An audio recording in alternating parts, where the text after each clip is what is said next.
All right, guys. So this video is starting from the office, starting from an idea, and one of my hobbies that I have is I'm a new hobby. I'm only a few months into this thing, but it's radio-controlled car drag racing. So everything about automotive is interesting to me, and I thought it would be interesting to apply some of the principles used on the big cars, one-to-one stuff, to these scale cars. Anyway, so I got a great idea, I think, and we're going to go ahead and make the stuff.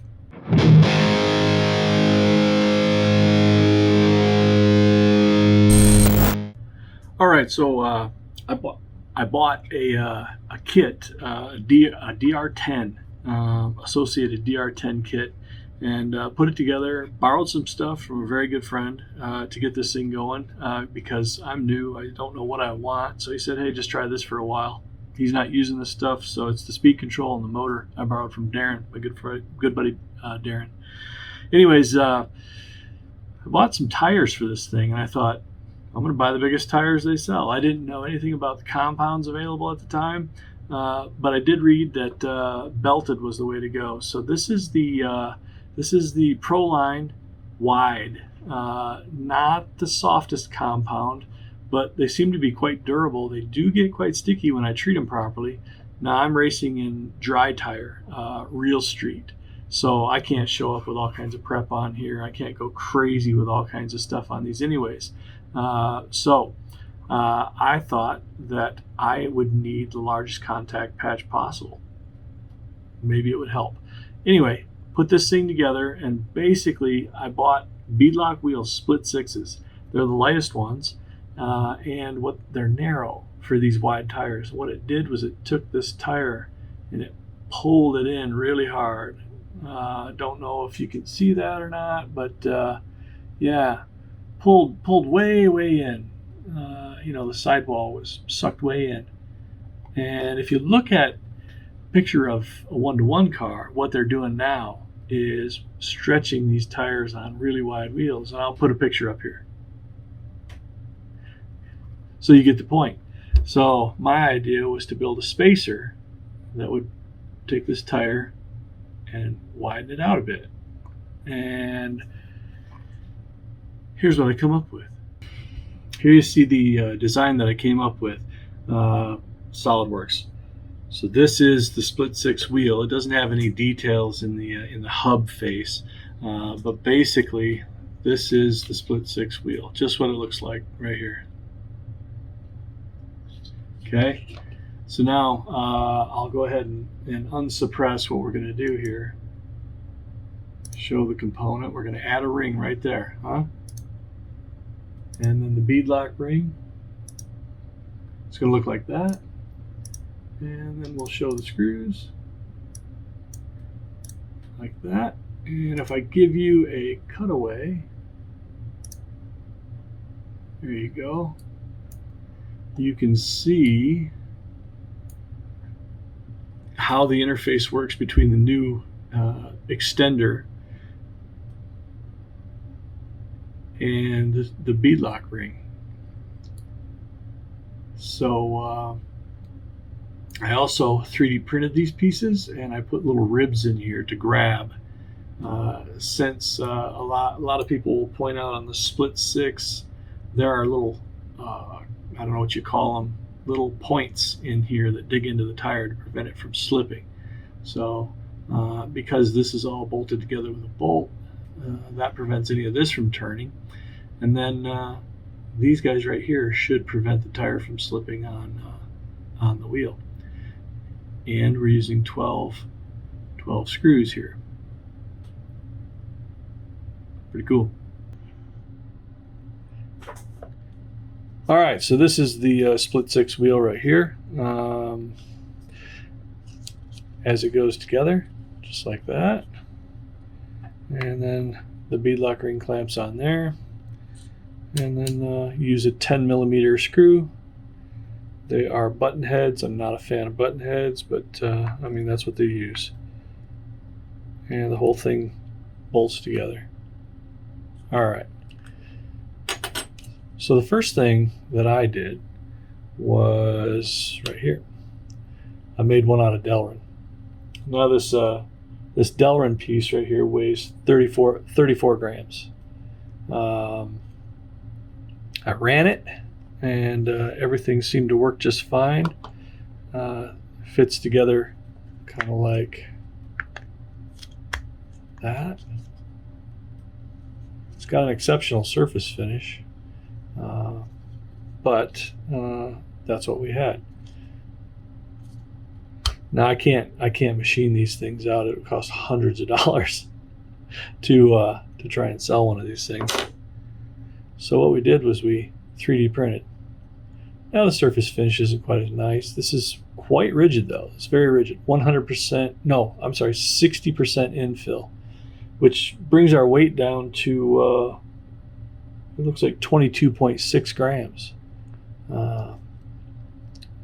Goes together the same way. Pops together just like that. Of course, you got to line the holes with the spoke. That gives you your new surface out there. We'll go ahead, boy, when they're on, they're on. We'll go ahead and show you how it all goes together. All right, so obviously this goes in the tire first.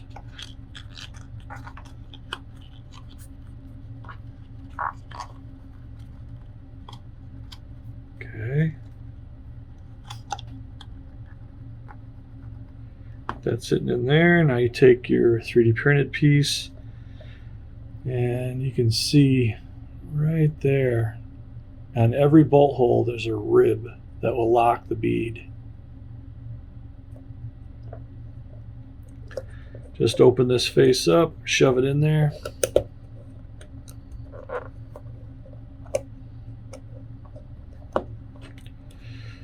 When you get these things, just make sure that the edges are broken so they're not super sharp, so you don't cut your tires up.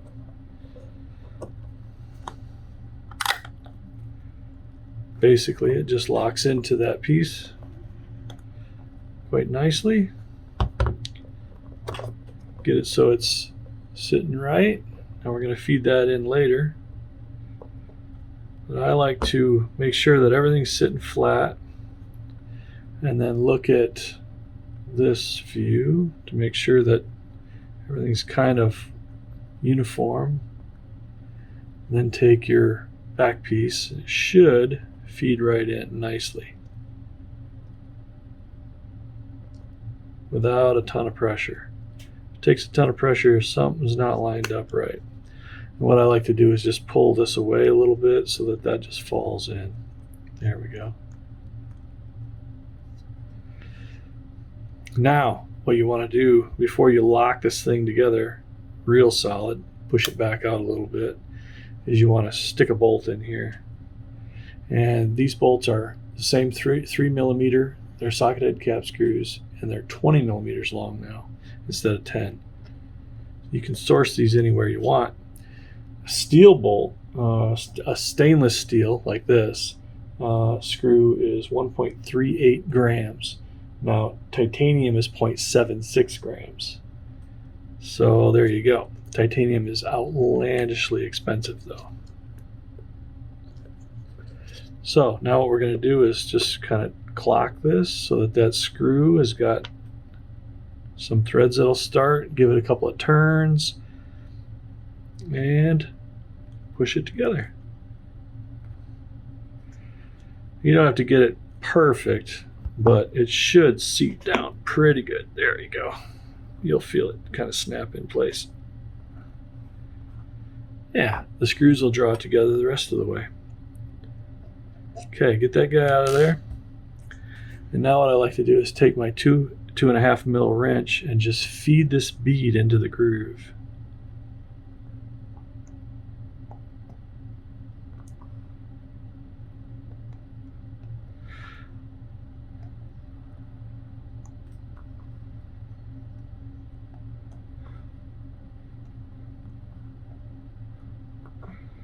Once you get it all the way around, then you can just sort of hammer it in there with the end of the wrench.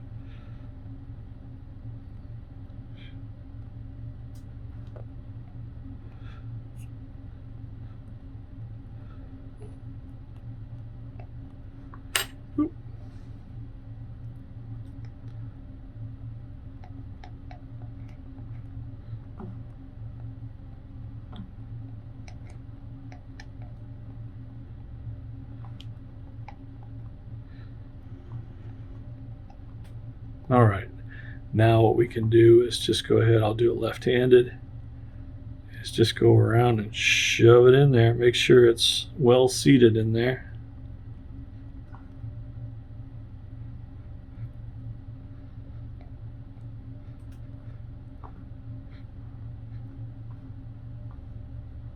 I gotta use my right hand, just useless with my left hand.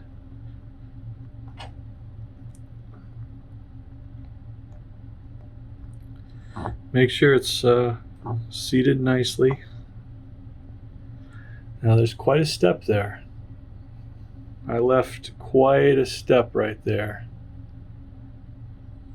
So the beadlock ring would grab that and shove that in there really, really hard. All right. So once you got that all done, what you'll do is, you know, we're not using this ring. This is made of steel, and you know, I drilled some holes in it. But even with these holes drilled, this ring is 17 grams. With my little kit, we're going to give you aluminum, and these things are pretty nice. All the edges are broken, and quite nice. You're going to find that it looks really nice. So you kind of want to line up again one of the screw holes like that. And then what I like to do is just make sure that this goes down inside the little lip of the tire, just by pulling that back all the way around, just giving it a little room to fall into.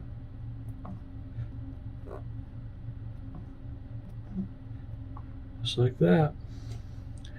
Then what we'll do is take our wrench and tighten the whole mess down.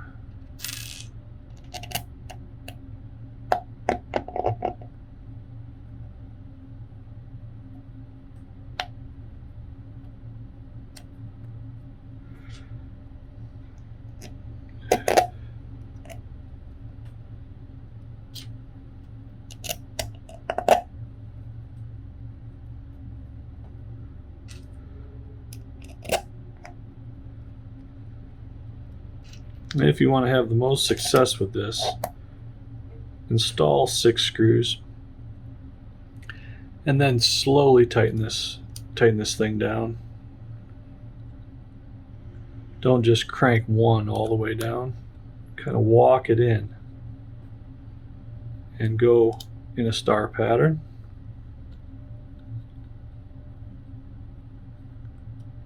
Till you feel a little resistance. Then go over to the other one, and then the other one, and just walk it together.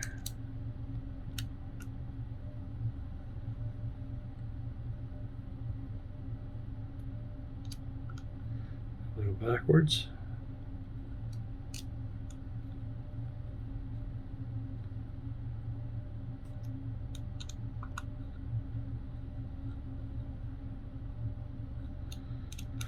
Now these are, like I said, socketed cap screws,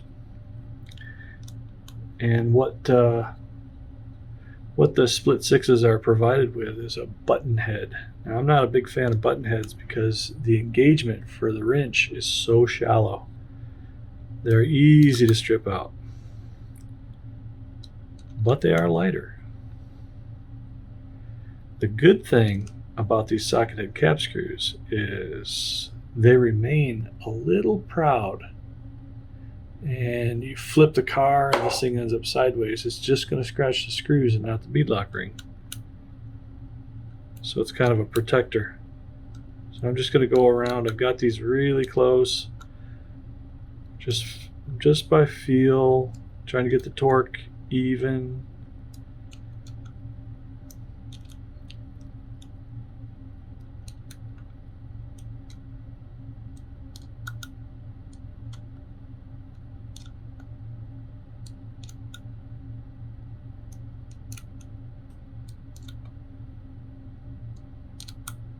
Nice. And then of course you can finish it off with the rest of the screws.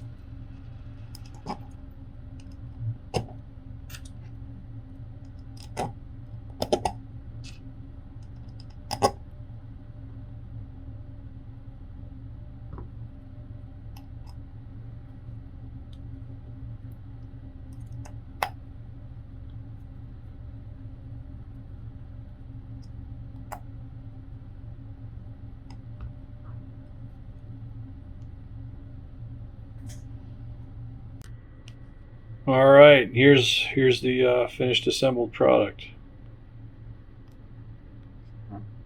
3D print doesn't look too bad. It pretty much disappears in there. Gives you a nice deep dish, looks proper. Then you got black with a an aluminum beadlock ring. And I can get pretty close in here to this beadlock ring. But you can see all the edges are broken. Has a little 45 on all those edges, so nothing's sharp. And yeah,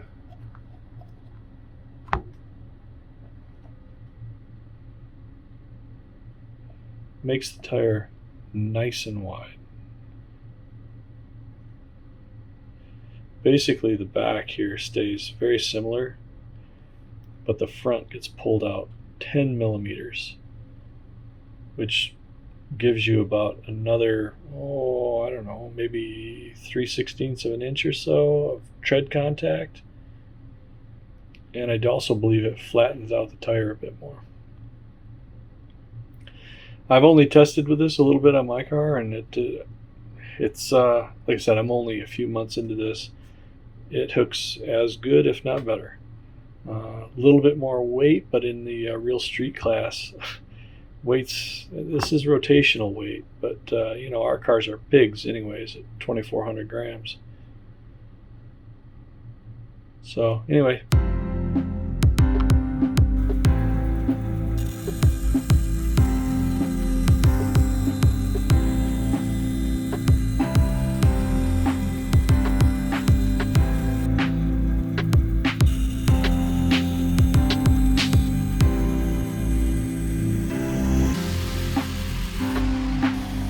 Okay, you can see here we made a little fixture, and basically all I have to do, I've already cut one on here, I'm just showing you what the process is.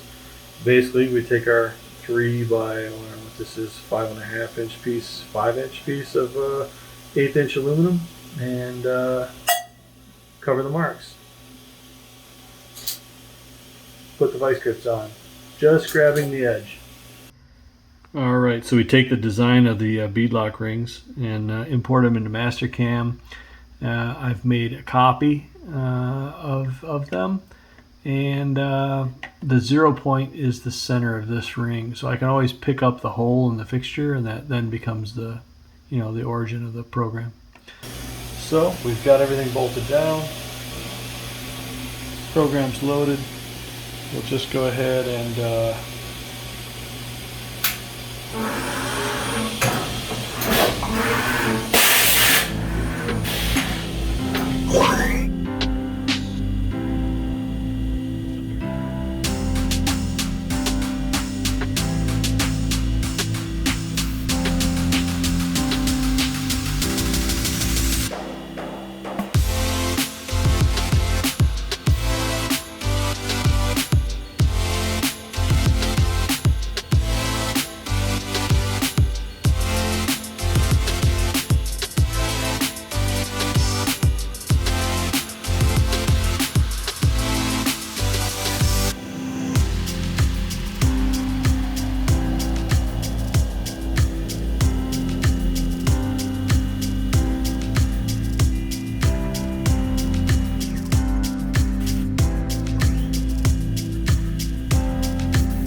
Quick blast with air, and here's the finished pieces right here.